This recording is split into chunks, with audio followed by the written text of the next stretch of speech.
Hello students, आइए start करते हैं आज का सेशन। आज के सेशन में हम सीखेंगे XML। तो XML की फुल फॉर्म क्या है? Extensible markup language. XML stands for extensible markup language. तो सीखते हैं आज के सेशन में हम XML। जैसे कि अभी हमने जाना, XML की full form extensible markup language है। तो मार्कअप लैंग्वेज में क्या होता है?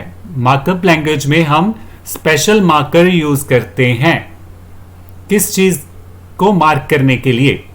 मार्कर्स के साथ हम अपने डॉक्यूमेंट में अलग अलग पार्ट्स को मार्क कर सकते हैं। हमारा कौन सा पार्ट कहां से स्टार्ट हो रहा है, कहां एंड हो रहा है, ये बताने के लिए हम मार्कर इस्तेमाल कर सकते हैं।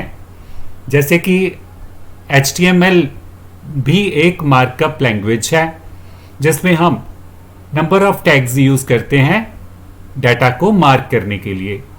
जैसे कि H1 टैग इस्तेमाल करते हैं, H2 टैग हेडिंग्स के लिए।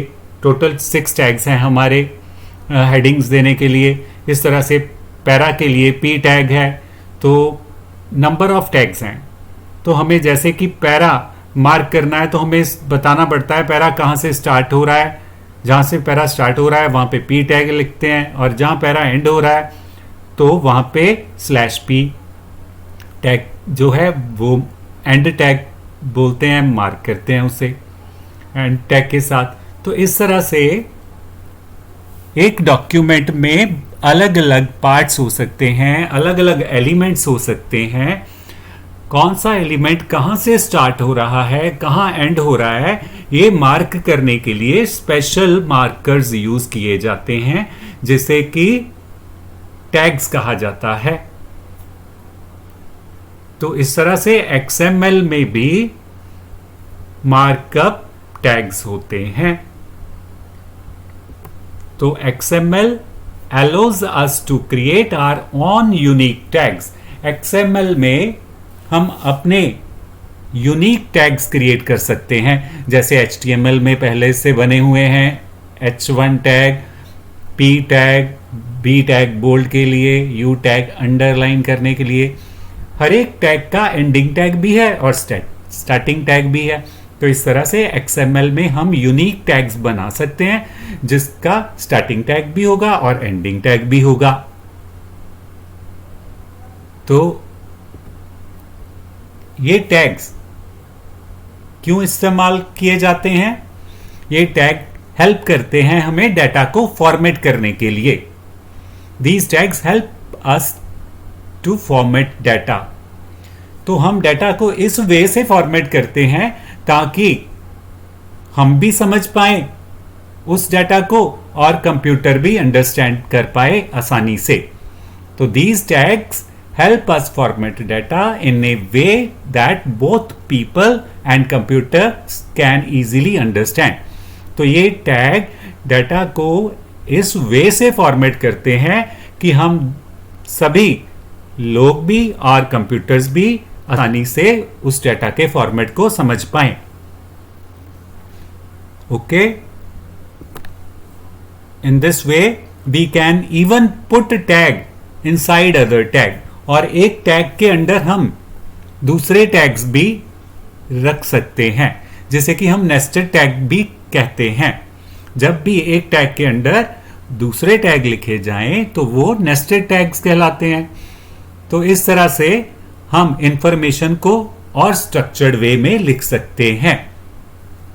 तो XML के साथ क्या किया जा सकता है?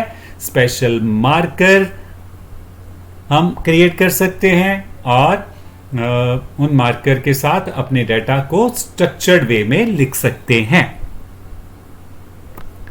तो XML is like a tool. तो XML एक ऐसा टूल है जो कि डाटा को अरेंज करता है नीटली, एक ट्री लाइक स्ट्रक्चर में भी। कैसे? स्पेशल टैग्स को इस्तेमाल करके। XML is still widely used in various industries and applications। तो XML कई इंडस्ट्रीज में और एप्लीकेशंस में इस्तेमाल होती है। किस चीज़ के लिए? डाटा को एक्सचेंज करने के लिए।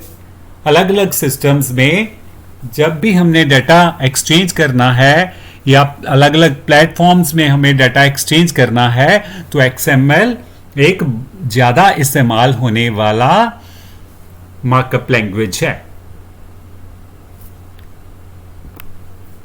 Microsoft office uses XML based formats. जो माइक्रोसॉफ्ट ऑफिस है, जैसे कि आपको पता है वर्ड, पावर पॉइंट, एक्सेल, ये माइक्रोसॉफ्ट ऑफिस के अंडर आते हैं। तो माइक्रोसॉफ्ट ऑफिस जो है वो XML के आधारित जो फॉर्मेट्स हैं उन्हें यूज करता है, जैसे कि DOCX माइक्रोसॉफ्ट वर्ड का आपको पता एक्सटेंशन है, XLSX एक्सेल का एक्सटेंशन, इसी तरह से PPTX है पावर पॉइंट के लिए। तो माइक्रोसॉफ्ट ऑफिस जो है XML बेस्ड फॉर्मेट इस्तेमाल करता है अपनी फाइलों के लिए। तो XML माइक्रोसॉफ्ट ऑफिस भी यूज करता है। And XML is often used for configuration file in software applications. कई ऐसे सॉफ्टवेयर हैं जिनमें कॉन्फ़िगरेशन फाइल्स इस्तेमाल होती हैं, वो XML बेस्ड हैं, उनमें XML इस्तेमाल होता है। तो कॉन्फ़िगरेशन फाइल्स में भी XML इस्तेमाल किया जाता है। XML is not only the option available, only XML ही नहीं डाटा को एक्सचेंज करने के लिए इस्तेमाल किया जाता। अगर हमने अलग अलग सिस्टम्स में डाटा एक्सचेंज करना है तो हमने जाना XML इस्तेमाल किया जाता है। तो ये जरूरी नहीं है हमारे पास यही ऑप्शन है कि हम XML को ही यूज करेंगे डाटा एक्सचेंज करने के लिए।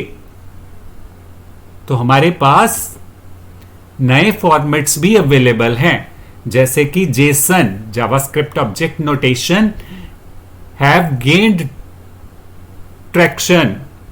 तो JSON भी जो है वो भी अपनी तरफ खींच रहा है। ये एक ऐसा फॉर्मेट है जो कि डाटा एक्सचेंज करने के लिए इस्तेमाल किया जाता है अलग अलग सिस्टम के बीच में भी, प्लेटफॉर्म्स में भी, due to their simplicity and ease of use and specially in web application and APIs में, वेब एप्लीकेशंस में ये स्पेशली यूज हो रहा है JSON भी। ओके, तो इस तरह से आपने जाना XML के बारे में, JSON के बारे में भी।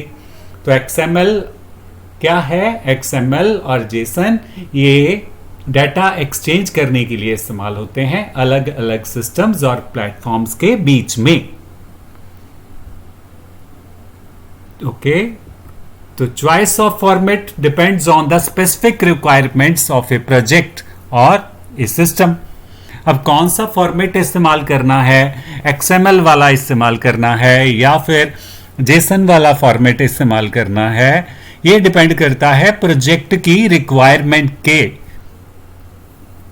मुताबिक। तो अब प्रोजेक्ट की रिक्वायरमेंट क्या है, इस पे डिपेंड करता है कि हमें कौन सा चुनना है, XML और JSON।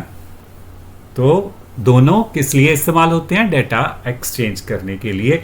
ये ऐसा फॉर्मेट हमें प्रोवाइड करते हैं जो कि हमें भी समझ आता है और सिस्टम को भी आसानी से समझ में आता है। तो आज के सेशन में इतना ही, यहीं पे स्टॉप करते हुए मिलेंगे नेक्स्ट सेशन में नेक्स्ट टॉपिक के साथ। Till then have a nice time and keep on watching our channel and please subscribe our channel also. Thank you, bye bye.